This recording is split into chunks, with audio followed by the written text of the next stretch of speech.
नमस्कार दोस्तों, मैं मनीष मित्रा समर्पण सॉफ्टवेयर से आपका बहुत बहुत स्वागत करता हूँ। और आज मैं आपको काफ़ी महीनों के बाद मैं आपके सामने आ रहा हूँ और फिर से एक बहुत ही महत्वपूर्ण आपके लिए एक मोटिवेशन का वीडियो आपके सामने प्रस्तुत करने जा रहा हूँ। और ये वीडियो उन सभी लोगों के लिए बहुत ही यूज़फुल होने वाला है जो अपने उस सफ़र में अब सीधी चढ़ाई पे आ गए हैं। कई बार ऐसा जीवन में होगा, चाहे आप बिज़नेस कर रहे हैं, चाहे आप जॉब्स कर रहे हैं, कि अब जो चढ़ाई है वो स्टीप हो गई है। स्टीप चढ़ाई में दो बातें हो सकती हैं। आइदर मैं क्विट करूँगा और मैं कहूँगा मैं इतना जहाँ तक पहुँचा हूँ उतना ही बहुत है, मैं क्विट करूँगा, या फिर मैं कहूँगा जितना मैं पहुँचा हूँ उतना ही बहुत है। और या फिर मैं अपनी उस पर्टिकुलर जो मैंने एक गोल कर रखा है मैं उस तक पहुँच के ही दम लूँगा। लेकिन उस दौरान में चाहे आपने अपना आत्मविश्वास कायम रखा है, आप वहाँ तक पहुँच गए, अब स्टीप चढ़ाई कितनी है ये आपको नहीं मालूम है, ये आपको नहीं मालूम है। अब उसमें क्या करेंगे आप? मुझे एक बड़ी बड़ी एक बहुत ही इंस्पायरिंग स्टोरी मुझे याद आती है और वो मैं आपको अभी बताने वाला हूँ। और उसके ज़रिए आप सोच सकते हैं कि आपको उस क्षण पे जब आप एक स्टीप चढ़ाई चढ़ रहे हैं तो आपको क्या करना है, क्या करना चाहिए। क्या अपना आत्मविश्वास, कई बार आत्मविश्वास भी हमारा डगमगा जाता है। हमारी जितनी हमारी परसिवरेंस होती है, हट्ठीपन जो हम जैसे चल रहे होते हैं वो भी हमारा टूटना शुरू हो जाता है। अब उस समय पे हम क्या करें, हम डर भी गए हैं क्योंकि स्टीप चढ़ाई आ गई, डर लगने लग गया है ज़्यादा कि अब होगा क्या।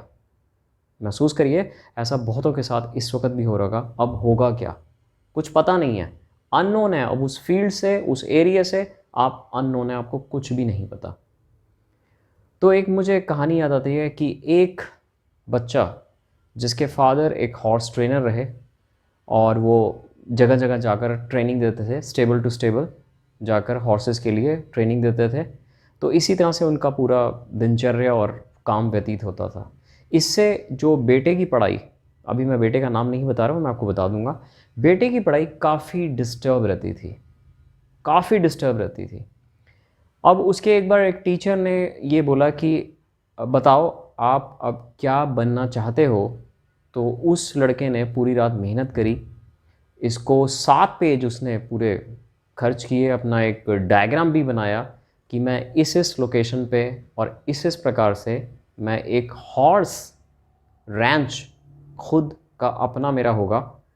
और जो उसने एक एस्टिमेट लगाया वही का वही सेम उसके साथ एक आगे वैसे घटना घटी। तो जब वो टीचर को प्रस्तुत करता है तो टीचर उसको बुलवाता है कि आप मेरे को मिलना अपनी स्टडीज़ के बाद, क्लासेस के बाद। तो उसके पेपर पे एक्चुअली वो लिख देता है एफ़, यानी कि फेल्ड। ये जो आपकी ड्रीम है, अब वो क्या बोलते हैं जब पहुंचता है तो कहता है आपकी ड्रीम ये अनरियलिस्टिक हैं और ये कभी पूरी नहीं हो सकती, कभी पूरी होनी ना। तो आपके पास रिसोर्सेज हैं, आप एक बहुत ही पुअर फैमिली से बिलोंग करते हैं और कुछ बातें ऐसी। तो जो लड़का होता है वो काफ़ी निराश हो जाता है, वो अपने फादर के पास एक गाइडेंस के लिए पहुंचता है। तो उसके फादर भी थोड़ा असमंजस की स्थिति में हो पहुँच जाते हैं। इस बात को सुनकर वो कहते हैं ये तुम ही डिसाइड करोगे, कि तुम ही डिसाइड करोगे कि तुम्हें क्या जवाब देना है। काफ़ी विचार करने के बाद बेटा जो है एक पेपर अपने टीचर को थमाता है। वो टीचर वही जो उसको ये बोलता है कि ये नहीं हो सकता, ये अनरियलिस्टिक है। तो उस पेपर पे लिखा होता है कि आप अपना एफ़ अपने पास रखिए, मैं अपनी ड्रीम्स अपने पास रखता हूँ। तो इसको वो टीचर देख के काफ़ी हैरान होता है, लेकिन लड़का लड़का आगे जाकर 4000 स्क्वायर फुट का, जी हाँ, एक खुद का हॉर्स का पूरा वो मकान वो लेता है। वहाँ पर 200 एकड़ का हॉर्स रैंच बनाता है वो, और वो खुद ओन करता है। और मज़े की बात ये है, ये इस लड़के का नाम मॉन्टी रॉबर्ट्स रहा। आप इसको पढ़ेंगे तो आपको पता लग जाएगा गूगल में।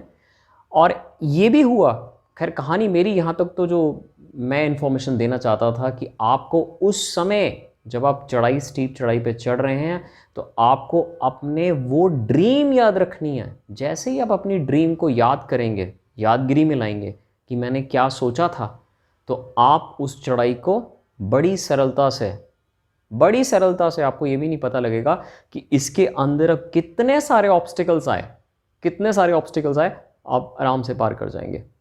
तो अपनी ड्रीम्स को उस समय याद रखना है जब आप काफ़ी दुविधा में हो, काफ़ी डरे हुए आप हो जाएं, क्योंकि इस कहानी से ये प्रेरणा हमें मिलती है कि अपनी ड्रीम्स को कभी नहीं छोड़ना चाहिए।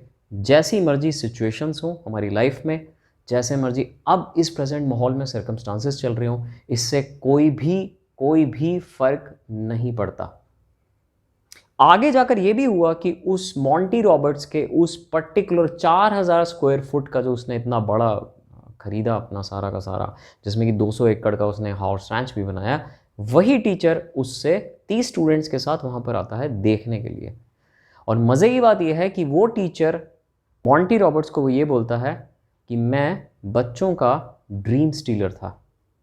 बड़े अफसोस की बात है अगर ऐसे टीचर्स या ऐसे जो फैकल्टीज़ हों तो स्टूडेंट का ना तो वो निर्माण कर सकते हैं, ना ही वो स्टूडेंट को प्रोत्साहन देके उनको आगे अपनी ड्रीम्स के लिए प्रेरित कर सकते हैं।